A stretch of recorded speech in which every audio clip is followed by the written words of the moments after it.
And I'm going to get a little bit vulnerable. I had received some feedback from family members and friends that I was coming off as judgmental. Now, even more difficult to hear was that although I wasn't saying or doing anything that was judgmental, they felt it from me.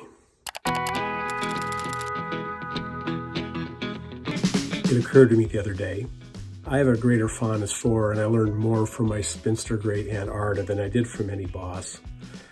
Aunt Arda was a little thing. Her cane sits in my office in her memory. It's a cane so short it looks like a Munchkin prop from the Wizard of Oz film. Arda was a firecracker. She was available, she was safe, but she was a firecracker. If you visited her, you could expect a long visit on a screened-in porch, a piece of pie, and a whole lot of laughter at her sharp humor. She enjoyed visitors and she made herself available. You left her place smiling, feeling seen, and with a renewed sense of well-being. I also feel this way about the mentors in my life. Several of them were business leaders, but again, they weren't my boss. They were leaders who went out of their way to be available.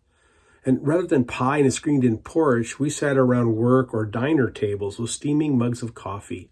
And rather than setting appointments with them, they made themselves available during the working day.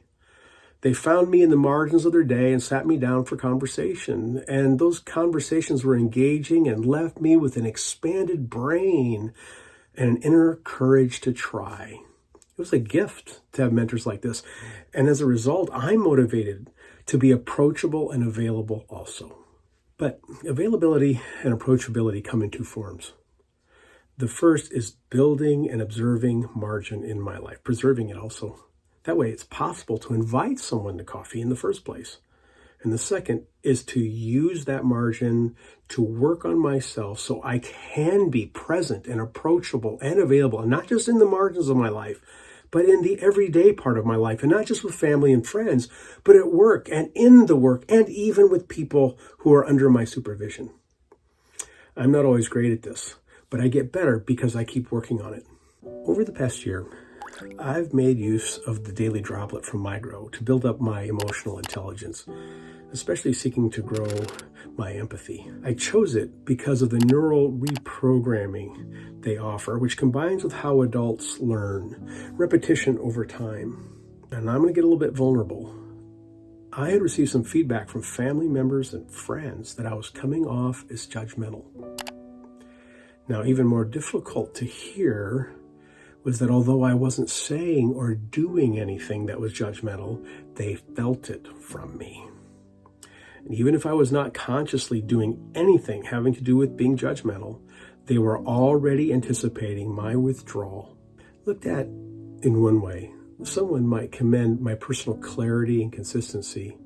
But if you look at it another way, the way I cared about, with a lens that includes emotional intelligence and particularly empathy, I intend to be clear and consistent about bringing love to my interactions with people, especially bringing unconditional positive regard. Something I was doing was cutting that off from other people.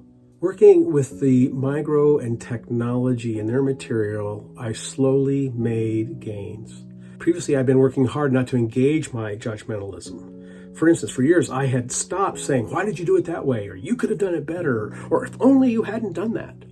But even not saying those things, still I was leaving this judgmental effect. Rather than expressing my thoughts, I was battling them back. I might as well have continued being a judgmental person because engaging or fighting them resulted in the same thing. Now I bring courageous curiosity to challenging relationships and complex situations. Rather than needing to know and control, I have more tools and new habits that help me enter into the time with family members and colleagues and clients much more fully present and empathetic. Judgmental thoughts still come, but I can observe them passing me by rather than engaging or fighting.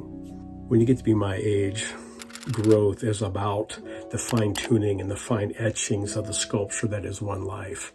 A tool like Micro can help knock off great big chunks, But it also works with an old guy like me for those painful artistic flourishes that makes a person remarkable.